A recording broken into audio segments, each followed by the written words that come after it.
各位媒体先进，大家好。有关自小客车冲上人行道撞击停放车辆，造成7辆机车及商店前告示牌毁损一案，仅说明如下：小港分局于21时30分许接获国学路上有自小客车开上人行道，并撞击停放人行道之机车，造成7辆机车及商店请勿停车告示牌毁损，现场无人受伤。该分局立即派遣员警到场处理，并扩大管制周边交通，避免2次车祸发生。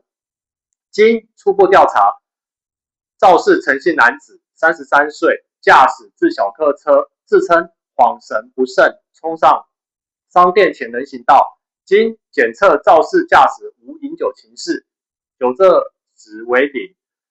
员警测绘照相，并联系拖吊车排除现场。详细肇事原因有待调查厘清。